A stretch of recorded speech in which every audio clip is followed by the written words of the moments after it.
నమస్కారం ఘంటారావానికి స్వాగతం ముందుగా ప్రధానాంశాలు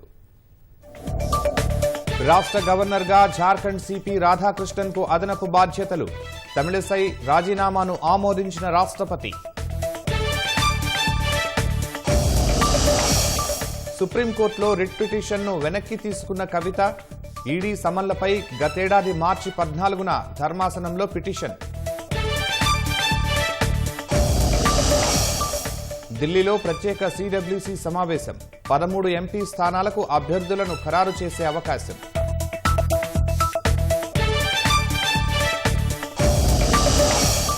ఎస్ఐబి మాజీ అధికారి విచారణలో కీలక మలుపు 42 హార్డ్ డిస్క్లను ధ్వంసం చేసినట్లు ఒప్పుకున్న నిందితుడు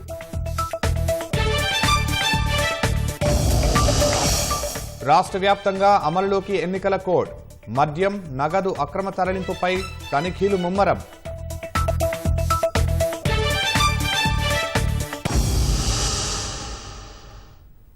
జార్ఖండ్ గవర్నర్ సిపి రాధాకృష్ణన్ కు రాష్ట్ర గవర్నర్ గా అదనపు బాధ్యతలను అప్పగిస్తూ రాష్ట్రపతి ఉత్తర్వులు జారీ చేశారు. పుదుచ్చేరి లెఫ్టినెంట్ గవర్నర్ గా సైతం ఆయనకు అదనపు బాధ్యతలు అప్పగించారు. ఈ మేరకు రాష్ట్రపతి భవన్ నుంచి అధికారికంగా ఉత్తర్వులు వెలువడ్డాయి. దీంతో తెలంగాణ రాష్ట్రానికి వరుసగా 3వ తమిళ వ్యక్తి గవర్నర్ గా నియమితులయ్యారు.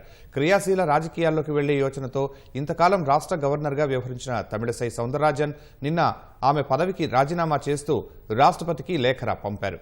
ఇవాళ రాష్ట్రపతి ద్రౌపది ముర్ము తమిళసై రాజీనామాను ఆమోదించారు. ఈ నేపథ్యంలోనే రాష్ట్రానికి నూతన గవర్నర్గా సిపి రాధాకృష్ణన్ను నియమిస్తూ రాష్ట్రపతి ఉత్తర్వులు జారీ చేశారు. సుప్రీంకోర్టులో రిట్ పిటిషన్ను ఎమ్మెల్సీ కవిత వెనక్కి తీసుకున్నారు. ఈడీ సమన్లు ఇవ్వడాన్ని సవాల్ చేస్తూ దాఖలు చేసిన పిటిషన్ను ఉపసంహరించుకున్నారు. ఢిల్లీ మద్యం కేసులో ఇప్పటికే ఎమ్మెల్సీ కవితను ఈడీ అరెస్టు చేసింది. ఈడీ అరెస్టు చేసినందున రిట్ పిటిషన్పై విచారణ అవసరం లేదని కవిత తరపు న్యాయవాది విక్రమ్ చౌదరి భావించారు. పిటిషన్ను వెనక్కి తీసుకుంటున్నామని విక్రమ్ చౌదరి తెలిపారు. పిటిషన్ ఉపసంహరణకు justice Bela Trivedi, justice Pankaj Mittal bench అనుమతించింది.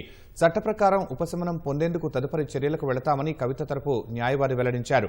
ఈడీ సమన్లపై గత ఏడాది మార్చి 14న సుప్రీంకోర్టులో కవిత పిటిషన్ వేశారు. మహారాష్ట్రలోని గడ్చిరోలి జిల్లాలో మావోయిస్టులు పోలీసులకు మధ్య భీకర ఎదురుకాల్పుల్లో 4 మావోయిస్టులు హతమయ్యారు. లోక్సభ ఎన్నికల నేపథ్యంలో విధ్వంసకర కార్యకలాపాలకు పాల్పడే లక్ష్యంతో కొందరు మావోయిస్టులు ప్రాణహిత నదిని దాటి తెలంగాణ నుంచి గడ్చిరోలిలోకి ప్రవేశించనున్నట్లు పోలీసులకు సమాచారం అందింది.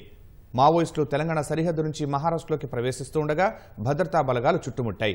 అటవీ ప్రాంతంలోనే భీకర ఎదురుకాల్పులు జరిగాయి. ఈ కాల్పుల్లో 4 మావోయిస్టు అగ్రనేతలు మరణించారు. చనిపోయిన మావోయిస్టులంతా తెలంగాణ కమిటీకి చెందిన వారిగా గుర్తించారు. చనిపోయిన మావోయిస్టులను వర్గీస్ మక్తూ, కుర్సంగ్ రాజు, కుడిమెట్ట వెంకటేష్ గా గుర్తించారు. ఘటనా స్థలంలో భారీగా మందుగుండు సామగ్రిని స్వాధీనం చేసుకున్నారు. వీరిలో ఇద్దరిపై 36 లక్షల రూపాయల రివార్డును పోలీసు శాఖ ప్రకటించింది. తెలంగాణ ఛత్తీస్గఢ్ సరిహద్దు అటవీ ప్రాంతాలు దాడులు ప్రతిదాడులతో దద్దరిల్లుతున్నాయి. మావోయిస్టుల నిర్మూలనకు భద్రతా బలగాలు ప్రణాళికలు రచిస్తూ ఉంటే భద్రతా బలగాలని మట్టుబెట్టడానికి మావోయిస్టులు వ్యూహాలు పన్నుతున్నారు. తాజాగా బీజాపూర్ జిల్లాలోని రాంపురం, భీమవరంపాడు, కొత్తపల్లి గ్రామాల్లోని అటవీ ప్రాంతాల్లో మావోయిస్టులు భారీగా కందకాలు తవ్వారు. అటవీ రహదారుల్లో భారీగా వృక్షాలు నరికి రోడ్డుకు అడ్డంగా పడేసి బీభత్సం సృష్టించారు. అటవీ సరిహద్దుల్లో పోలీసుల క్యాంపులను నిరసిస్తూ కూంబింగ్కు వచ్చే భద్రతా బలగాలను మట్టుబెట్టడానికి మావోయిస్టులు ఈ చర్యకు పాల్పడినట్లు తెలుస్తోంది.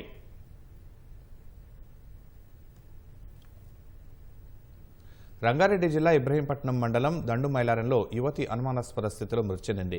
భార్గవి అనే 19 సంవత్సరాల యువతి హైదరాబాద్లోని ఓ కళాశాలలో ఇంజనీరింగ్ చదువుతోంది.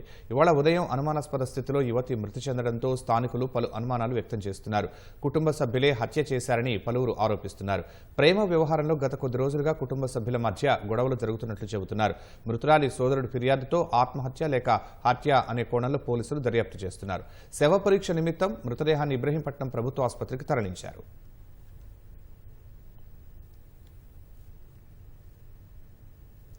రాష్ట్రంలో పలుచోట్ల ఈదురుగాలులతో కూడిన వడగండ్ల వానలు కురిశాయి. రాజన్న సిరిసిల్ల జిల్లా ముస్తాబాద్లో ఈదురుగాలులకు విద్యుత్ స్తంభం విరిగి ఓ వ్యక్తిపై పడగా అతను అక్కడికక్కడే మృతి చెందాడు. మరో 3కి గాయాలయ్యాయి. క్షతగాత్రులను స్థానికులు సిరిసిల్ల ఏరియా ఆసుపత్రికి తరలించారు. మెదక్ జిల్లా రామాయంపేట మండలంలోని పలు గ్రామాల్లో ఈదురుగాలులతో కూడిన భారీ వడగండ్ల వాన పడింది. వర్షం ధాటికి పంట పొలాలన్నీ దెబ్బతిన్నాయి. వరి చేనుల్లోని వడ్లని నేల రాలాయి. చల్మెడ నిజాంపేట మార్గంలో రోడ్డుకు అడ్డంగా చెట్టు పట్టంతో రాకపోకలు నిలిచిపోయాయి.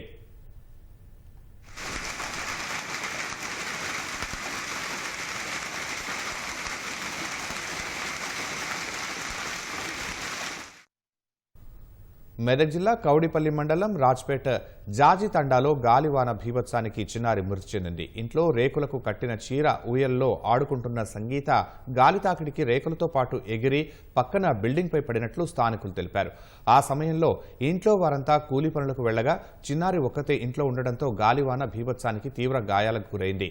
చిన్నారి తలకు కడుపులో బలమైన గాయాలు కావడంతో తండావాసులు గమనించి 108లో హైదరాబాద్లోని ప్రైవేటు ఆసుపత్రికి తరలించారు. చికిత్స పొందుతూ చిన్నారి ఈ రోజు మృతి చెందినట్లు కుటుంబ సభ్యులు తెలిపారు. అల్లారుముద్దుగా పెంచుకున్న కుమార్తె చనిపోవడంతో ఆమె తల్లిదండ్రులు కన్నీరు మున్నీరయ్యారు. పాప మృతితో తండాలో విషాద ఛాయలు అలుముకున్నాయి.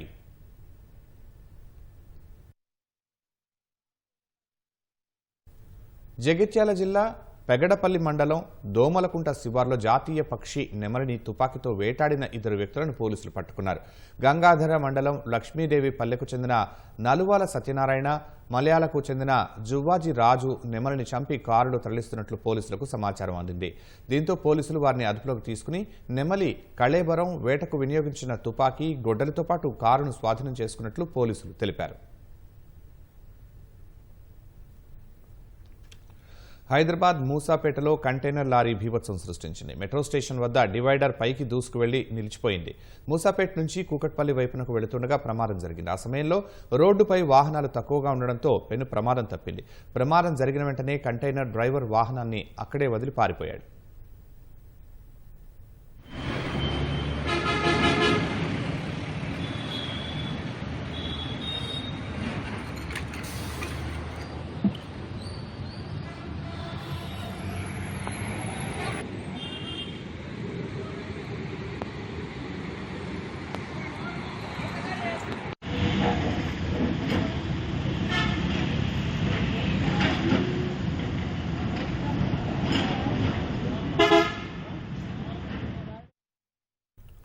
పెద్దపల్లి జిల్లా మంథని, ముత్తారం మండలాల్లోని పలు గ్రామాలపై వారం రోజులుగా ఒక జెట్ విమానం తక్కువ ఎత్తులో చక్కర్లు కొడుతుండటంతో ప్రజలు ఆందోళన చెందుతున్నారు.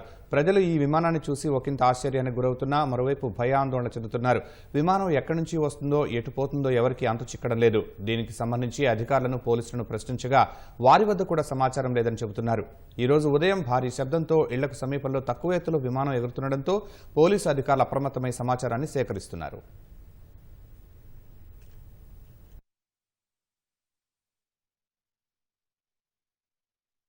ఇతర రాష్ట్రాల నుంచి గంజాయి తీసుకువచ్చి విక్రయిస్తున్న నలుగురిని మేడ్చల్, శంషాబాద్ ఎస్ఓటీ పోలీసులు పట్టుకున్నారు. వారి వద్ద నుంచి సుమారు 10 కిలోల గంజాయి స్వాధీనం చేసుకున్నారు. మధ్యప్రదేశ్కు చెందిన 2 నిందితులు మేడ్చల్ పరిసరాల్లోని కూలీలకు గంజాయి అమ్ముతున్నట్టు పోలీసులకు సమాచారం అందగా వారి నుంచి సుమారు 6 కిలోల గంజాయి స్వాధీనం చేసుకున్నారు. రంగారెడ్డి జిల్లా కొత్తూరుకు చెందిన మరో 2 నిందితులు ధూల్పేట్ నుంచి గంజాయి తీసుకువచ్చి విక్రయిస్తున్నట్టు సమాచారం అందుకున్న పోలీసులు వారిని పట్టుకున్నారు. 3.5 కిలోల గంజాయి స్వాధీనం చేసుకున్నారు. 2 కేసుల్లో నలుగురిని అరెస్టు చేసిన పోలీసులు నిందితులను రిమాండ్కు తరలించారు. రాష్ట్రంలో కాంగ్రెస్ లోక్సభ అభ్యర్థుల ఎంపికపై కేంద్ర ఎన్నికల కమిటీ ఇవాళ తుది నిర్ణయం తీసుకోనుంది. నిన్న సోనియా గాంధీతో సమావేశమైన ముఖ్యమంత్రి రేవంత్ రెడ్డి రాష్ట్ర పరిపాలన, అమలవుతున్న సంక్షేమ, అభివృద్ధి కార్యక్రమాలు, తాజా రాజకీయ పరిణామాలపై చర్చించినట్లు తెలుస్తోంది. ముంబైలో మొన్న రాత్రి సమావేశమైన స్క్రీనింగ్ కమిటీ అభ్యర్థుల ఎంపికపై సుదీర్ఘంగా చర్చించి పలు నియోజకవర్గాల్లో అభ్యర్థుల ఎంపికపై ఏకాభిప్రాయానికి వచ్చినట్లు తెలుస్తోంది.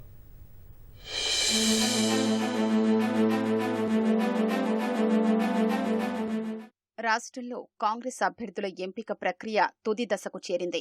అభ్యర్థుల ఎంపికపై కాంగ్రెస్ రాష్ట్ర నాయకత్వం ఇప్పటికే ప్రత్యేక దృష్టి సారించింది. ఏఐసీసీ ప్రకటించిన మొదటి జాబితాలో రాష్ట్రానికి చెందిన జహీరాబాద్, మహబూబాబాద్, నల్గొండ, మహబూబ్ నగర్ లోక్సభ నియోజకవర్గాలకు అభ్యర్థుల్ని ఇప్పటికే ప్రకటించింది. మిగిలిన 13 లోక్సభ నియోజకవర్గాలకు అభ్యర్థుల ఎంపిక ప్రక్రియ కొనసాగుతోంది. 13 నియోజకవర్గాల నుంచి టికెట్లు ఆశిస్తున్న నాయకులపై కాంగ్రెస్ రాజకీయ వ్యూహకర్త సునీల్ కనుగోలు బృందం ఇప్పటికే ఫ్లాష్ సర్వేలు నిర్వహించింది. సర్వేల వివరాలు ముంబైలో ఆదివారం రాత్రి జరిగిన స్క్రీనింగ్ కమిటీ సమావేశంలో చర్చించింది. గెలుపే ప్రధానమన్న లక్ష్యంతో 13 లోక్సభ స్థానాలకు అభ్యర్థుల ఎంపిక విషయంలో అన్ని అంశాల్ని పరిగణలోకి తీసుకుంటారు. సామాజిక సమతౌల్యత పాటిస్తూనే విజయం సాధించగలిగే ప్రజాబలం కలిగిన వారికే టికెట్లు ఇచ్చే దిశలో రాష్ట్ర కాంగ్రెస్ నాయకత్వం ముందుకు వెళుతోంది. జనాదరణ కలిగిన నాయకుల్ని బరిలో దించాలని రాష్ట్ర నాయకత్వం భావిస్తోంది.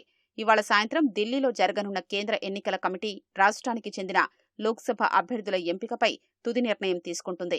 ఏఐసీసీ ప్రకటించనున్న 4వ జాబితాలో తెలంగాణ లోక్సభ అభ్యర్థుల పేర్లను ప్రకటిస్తుందని పీసీసీ వర్గాలు చెబుతున్నాయి. ఈ రాత్రికి కానీ రేపు కానీ అభ్యర్థుల వివరాల్ని అధిష్టానం వెల్లడించే అవకాశం ఉందని సమాచారం. మిగిలిన స్థానాలకు పార్టీ అభ్యర్థులను ప్రకటించేందుకు భారత రాష్ట్ర సమితి రంగం సిద్ధం చేస్తోంది. ఇప్పటికే 11 స్థానాలకు అభ్యర్థులను ప్రకటించిన గులాబీ పార్టీ మిగిలిన 6 స్థానాలకు పేర్లు ఖరారు చేయాల్సి ఉంది. మెదక్, నాగర్ కర్నూలు స్థానాలపై పూర్తి స్పష్టత ఉంది. అయితే నల్గొండ, భువనగిరిపైనే ఇంకా స్పష్టత రాలేదని అంటున్నారు. సికింద్రాబాద్, హైదరాబాద్ స్థానాలకు కూడా భరాస అభ్యర్థులను ప్రకటించాల్సి ఉంది. లోక్సభ ఎన్నికల షెడ్యూల్తో రాష్ట్ర రాజకీయం వేడెక్కింది. ఇప్పటికే పార్టీలు కొన్ని అభ్యర్థిత్వాలను ఖరారు చేశాయి. ప్రతిపక్ష భారత రాష్ట్ర సమితి ఇప్పటి వరకు 11 స్థానాలకు అభ్యర్థులను ప్రకటించింది. మిగిలిన 6 సీట్లలో పార్టీ తరపున లోక్సభ ఎన్నికల్లో బరిలో దిగే వారి పేర్లను ప్రకటించాల్సి ఉంది. ఇందులో హైదరాబాద్ జిల్లాకు చెందిన 2 స్థానాలతో పాటు ఉమ్మడి నల్గొండ జిల్లాకు చెందిన 2 లోక్సభ సీట్లు ఉన్నాయి. మెదక్, నాగర్ కర్నూలు అభ్యర్థిత్వాలను కూడా ప్రకటించాల్సి ఉంది. మొదట పొత్తుల భాగంగా నాగర్ కర్నూలు, హైదరాబాద్ సీట్లను బహుజన సమాజ్ పార్టీకి కేటాయించారు. అయితే పొత్తు విఫలం కావడంతో ఆ 2 స్థానాల్లోనూ గులాబీ పార్టీ అభ్యర్థులను బరిలో దించాల్సి ఉంది. నాగర్ కర్నూలు స్థానానికి రాష్ట్ర బీఎస్పీ మాజీ అధ్యక్షుడు, గులాబీ కండువా కప్పుకున్న విశ్రాంత ఐపీఎస్ అధికారి ఆర్ఎస్ ప్రవీణ్ కుమార్ పేరు ఖాయమైంది. ఆయన అభ్యర్థిత్వాన్ని భారాస అధినేత కేసీఆర్ లాంఛనంగా ప్రకటించాల్సి ఉంది. మెదక్ లోక్సభ అభ్యర్థిగా వంటేరు ప్రతాప్ రెడ్డి పోటీ దాదాపు ఖాయమే. సీనియర్ నేత, మాజీ ఎమ్మెల్యే మదన్ రెడ్డి కూడా టికెట్ ఆశిస్తున్నారు.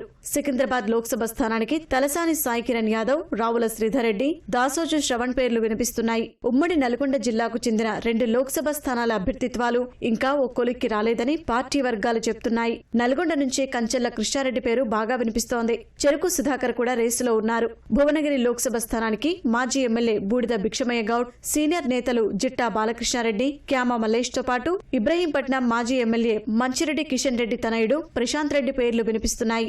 లోక్సభ అభ్యర్థిత్వాల విషయమై ఆయా నియోజకవర్గాల పరిధిలోని నేతలతో కేసీఆర్ సంప్రదింపులు జరుపుతున్నారు. వారి అభిప్రాయాలు తీసుకుంటున్నారు. 1-2 రోజుల్లోనే మిగిలిన 6 స్థానాలకు అభ్యర్థిత్వాల ప్రకటన పూర్తవుతుందని గులాబీ పార్టీ వర్గాలు చెప్తున్నాయి. నిజామాబాద్ లోక్సభ స్థానాన్ని పార్టీలు కీలకంగా తీసుకున్నాయి. ఈ సీటు దక్కించుకునేందుకు ప్రణాళికలు రచిస్తున్నాయి. భాజపా సిట్టింగ్ స్థానాన్ని కైవసం చేసుకోవాలని భారాస, కాంగ్రెస్ భావిస్తున్నాయి. ఇప్పటికే భారాస అదే సామాజిక వర్గానికి చెందిన అభ్యర్థిని నిలిపి కుల రాజకీయానికి తెరలేపింది.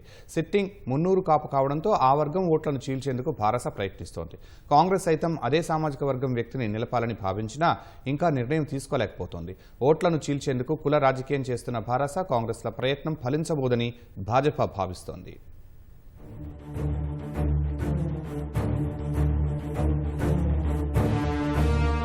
నిజామాబాద్ లోక్సభ స్థానంలో భాజపా తరపున సిట్టింగ్ ఎంపీ ధర్మపురి అరవింద్ మరోసారి బరిలో నిలుస్తున్నారు. భారాస తరపున ఇటీవల ఎన్నికల్లో నిజామాబాద్ రూరల్ స్థానంలో సిట్టింగ్ ఎమ్మెల్యేగా పోటీ చేసి ఓడిపోయిన బాజిరెడ్డి గోవర్ధన్ ను ఆ పార్టీ ప్రకటించింది. అయితే ఈ ఇద్దరిది ఒకే సామాజిక వర్గం మున్నూరు కాపు కావడం విశేషం. గత పార్లమెంటు ఎన్నికల్లో మొదటిసారి పోటీ చేసిన డీఎస్ తనయుడు ధర్మపురి అరవింద్ అప్పటి సిట్టింగ్ ఎంపీ కవితను ఓడించారు. ఇప్పుడు సిట్టింగ్ ను ఎలాగైనా ఓడించాలన్న ఉద్దేశంతో భారాస అభ్యర్థిని ఎంపిక చేసింది. అరవింద్ మున్నూరు కాపు సామాజిక వర్గానికి చెందిన వారు కావడంతో అదే సామాజిక వర్గానికి చెందిన బాజిరెడ్డి గోవర్ధన్ ను బరిలో దించింది.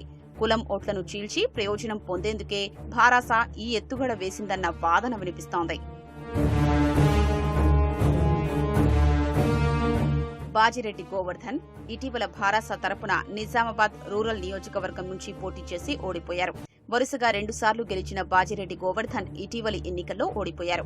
గతంలో బాన్సువాడ, ఆర్మూర్ నియోజకవర్గాల నుంచి ఎమ్మెల్యేగా గెలిచారు. అయితే మొదటి నుంచి డీఎస్ కుటుంబానికి, బాజిరెడ్డి కుటుంబానికి మధ్య రాజకీయ వైరం ఉంది. డీఎస్ పీసీసీగా ఉన్నప్పుడు ఎదుర్కొనేందుకు అదే కులానికే చెందిన బాజిరెడ్డిని భారాసాలోకి తీసుకొచ్చారని అంటారు. ఇప్పుడు మరోసారి అదే ప్రయోగం చేస్తోంది భారాస. మున్నూరు కాపు ఓట్లను చీల్చడానికి ఆ సామాజిక వర్గం నుంచి బాజిరెడ్డిని బరిలోకి దింపారు. అయితే ఎంతమేర ప్రయోగం ఫలిస్తుందోనన్న అనుమానం లేకపోలేదు.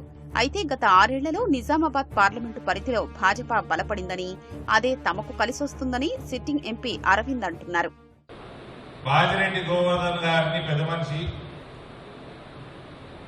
ఆయనని పెట్టి మున్నూరు కాపు వీళ్ళు కుల రాజకీయాలకి మించి రాజకీయాలకు వీళ్ళకి అర్థం కాదని, కాంగ్రెస్ వాడికి కాదు, బీఆర్ఎస్ వాడికి కాదు. వీళ్ళెన్నడూ జాతీయతా భావము, హిందుత్వము, అవినీతి రహిత పాలన కాడికి రానే రాదు, దాని దగ్గరలో కూడా రాదు. ఎంతసేపు కులాలను పట్టుకునే ఉంటారు. మా బాజిరెడ్డి గారు ఆయన వయసు మనం గౌరవించాలా, ఆ వయసు కన్సిడర్ చేసుకుని ఆయన కాంగ్రెస్ పార్టీ నుంచి వచ్చిన ఆయనట కులంలో మున్నూరు కాపు కులంలో ఓటు కత్తెర పెడతారట. అందుకని ఆయనని కవిత పెట్టిందట. కవిత గారు ఆయన కాంగ్రెస్ నుంచి వచ్చిన ఆయన ఒకవేళ కత్తెర పెడితే ఏ పార్టీ కత్తెర పెడతారండి? మున్నూరు కాపు ఓట్లను చీల్చారని ఆ సామాజిక వర్గానికి చెందిన బాజిరెడ్డిని బరిలోకి దింపడంతో భారాస కుల రాజకీయాలకు తెరలేపిందని ఆ వర్గం నాయకులు మాట్లాడుకుంటున్నారు. దీనివల్ల ఇతర కులాలకు చెందిన ఓటర్లు దూరమయ్యే అవకాశమూ ఉందని అంటున్నారు. ఇదే కోణంలో మున్నూరు కాపు ఓటర్లు ఆలోచిస్తే ఓట్లు చీలే అవకాశం అంతగా ఉండదని అంటున్నారు. భాజపా ఓటు బ్యాంకు కేవలం మున్నూరు కాపులే కాదిప్పుడు. యువత, భావోద్వేగంతో కూడిన ఓటర్లు భాజపాకు అతిపెద్ద బలమిప్పుడు. అదే కాకుండా మోదీ మేనియా అతిపెద్ద బలంగా ఆ పార్టీ భావిస్తోంది. ఎంపీ ఎన్నికలంటేనే మోదీ ఓటుగా ప్రజలు భావిస్తున్నారని విశ్లేషకులు భావిస్తున్నారు. దీంతో అన్ని వర్గాల ప్రజల మద్దతు మోదీకుందని అంటున్నారు. దీంతో పాటు గత ఎన్నికల్లో భాజపా అభ్యర్థి అరవింద్ ఇచ్చిన పసుపు బోర్డు హామీని సైతం నెరవేర్చింది. అదనంగా పసుపు పంట ధర 20,000 దాటింది. ఇది కూడా భాజపాకు కలిసొస్తుందని ఆ పార్టీ భావిస్తోంది. ఇన్ని సానుకూల అంశాలు ఉండగా కులం ఓట్లు చీలుతాయని ఆ పార్టీ భావించడం లేదని విశ్లేషకులు అంటున్నారు. కాంగ్రెస్ సైతం మున్నూరు కాపు సామాజిక వర్గం వ్యక్తిని బరిలో నిలపారని భావించినా ఇంకా నిర్ణయం తీసుకోలేకపోతోంది.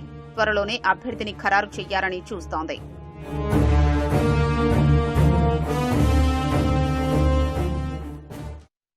సార్వత్రిక ఎన్నికల సమరానికి భారతీయ జనతా పార్టీ, కాంగ్రెస్ అస్త్రశస్త్రాలతో సిద్దమవుతున్నాయి. తాము చేసిన అభివృద్ధి చూసి ఓటేయాలని మోదీ సర్కార్ అభ్యర్థిస్తుంటే అధికారంలోకి వస్తే సంక్షేమానికి పెద్దపీట వేస్తామని విపక్షాలు హామీల వర్షం కురిపిస్తున్నాయి.